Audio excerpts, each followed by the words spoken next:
Let's check in with Joseph Lindsley in Ukraine. Ukraine is now exporting more grain through the Black Sea than they were when they had the United Nations agreement with Russia with the grain corridor. Joe. Little fucking Joe Lindsley. Joe Lindsley is quickly becoming an American treasure in broadcasting. Welcome to Ukraine Bank. Joe, I want to ask you about the relations between Russia and Israel. Traditionally, they were cordial, but Hamas is backed by Iran, Russia's close ally, and so Moscow's in a tricky position now in the Middle East, aren't they? Bob, good afternoon from Kyiv. I would say both Moscow and Jerusalem and Israel are in tricky positions. They're in the Middle East. You know, I spent a lot of time before the pandemic in Israel. There are many Russian Israelis and many immigrants to Israel from Russia, as there are from around the world. The only female prime minister of Israel, Golda Meir, she was born in Kyiv. She was Ukrainian born. Grew up in America. So there's also deep ties between Ukraine and Israel. It was in Odessa where the Hebrew language was revitalized in the late 19th century, early 20th century, during the movement of nationalism around the world, which also included the revival of the Ukrainian language and Irish language and many others around Europe. But Hebrew really was revitalized in Odessa. And so there are these deep connections between Ukraine as well. And this is, the Israeli government, especially under Netanyahu, has not supported Ukraine very, strongly. There's really, the Israelis have, all kinds of weapons, but they have not offered really much at all, including their air defense system to Ukraine. But the Israeli people, most Israelis I know, stand with Ukraine. And it was, on October 7th, the Israelis had great sympathy for what the Ukrainians were going through because they were experiencing the same thing. It was people outside of those countries that don't understand the connection.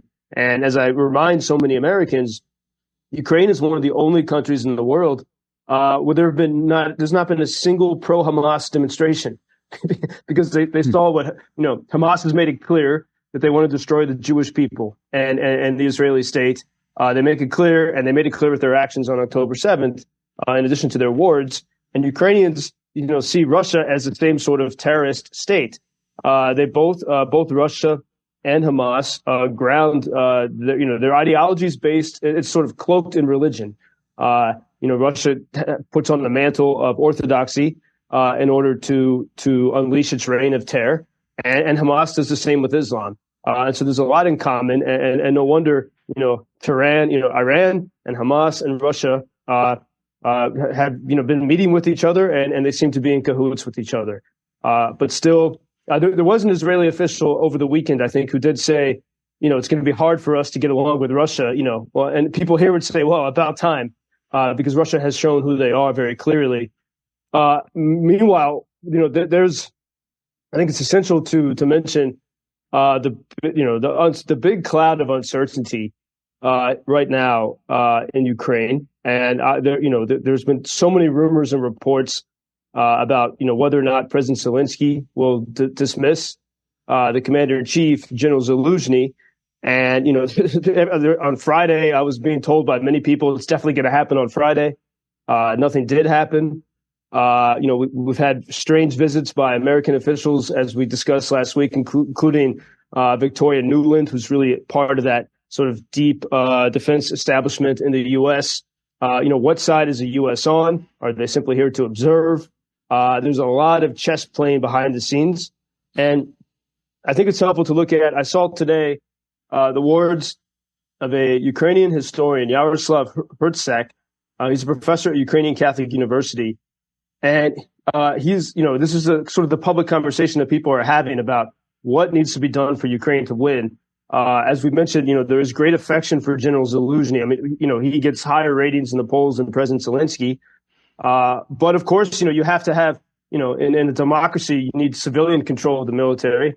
But Ukrainian democracy is unique because the civilians control the government too, in a way that they don't really in our Western societies. I mean, because of Ukraine's revolution in 2014, there's always this fourth branch of government called the people going to the public square and demanding their rights.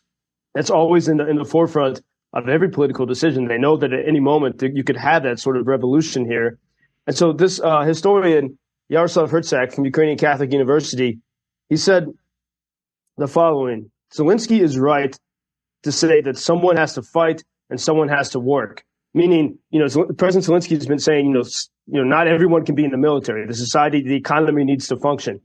But then the professor continues, but Zelensky is afraid to give another message, that Ukraine needs to be transformed into a military camp in which this war can be fought for a long time. For it is better to be incredibly glad if the war ends sooner than to wait for a quick end and be constantly depressed that it is not over. And the professor continues, our Europeanism is playing against us. The pursuit of a decent life was the movement of the Maidan Revolution in 2014. And that spirit formed in us the will to repel the attack of the Russians in 2022. But for a lasting struggle, it is not enough to realize yourself as Europeans. It's time to remember that once upon a time, there lived on this very land, this Ukrainian soil, tribes of Scythians who defeated the Persian army of Darius with scorched earth tactics. Today, we need to burn out our comfort zone and create a new one in a situation of constant displacement, uncertainty, and threat. And then we can work toward victory. So in the sense, calling for Ukrainians, and Ukrainians deeply believe in freedom, but reminding Ukrainians they also have to dig deep into their ancient warlike past in order to get victory here. And I think a lot of the debate about who should be the commander-in-chief of the army is centered on that question. And so this doesn't necessarily clarify what's going to happen there, but we can see a little bit about the debates in Ukrainian society about how, what it's going to take to win rather than to slowly bleed out. Meanwhile, in Russia, not much of a debate, not much of a public debate anyway, about the election and Putin's presidential rivals. They're not even pretending to put up a fight, are they, Joe? Yeah, well, they always put on some kind of show of an election, but there's a controlled opposition in Russia. This has been going back throughout as long as Putin's been in charge, and I'd say as all those things can always be distractions. A key thing to look at, Ukraine is continuing to have success in the Black Sea, and we heard it was in 2022 in the summer. That was the end of the year-long grain deal that the United Nations and Turkey had organized. Well, I just read that there's evidence now that grain deal fell apart. Thanks to Ukraine's efforts to destroy almost 20% of the Russian Black Sea fleet, Ukraine is now exporting more grain through the Black Sea than they were when they had the United Nations agreement with Russia with the grain corridor. And I think what this shows is, if you have an enemy who says they want to destroy you, it's better not to negotiate. You got to win on the battlefield or with the mines in the sea and by attacking the Navy. And so by going on the offensive against Russia in the Black Sea, Ukrainians are actually exporting almost as much grain as they were before the full-scale invasion. And at the same time, there are headlines over the weekend that Turkey is now encouraging Russia to discuss a new grain corridor. And Ukrainians are saying, whoa, we don't want any more agreements because we're better off when we use our military resources to defeat the enemy. Interesting. Wow. Joseph Lindsley in Kyiv. Appreciate it as always, Joseph, and we wish peace. Talk to you tomorrow. Until tomorrow. Thank you, Bob. Thank you for introducing Ukraine on your social media pages. That's very important that much more people can get more information about the situation here and how everybody can help Ukraine to stay stronger and to save all the world. Что он сказал? Well, which side are you on? На чьей ты стороне? Come on now. Oh, which side are you on? На чьей ты стороне? Ебать.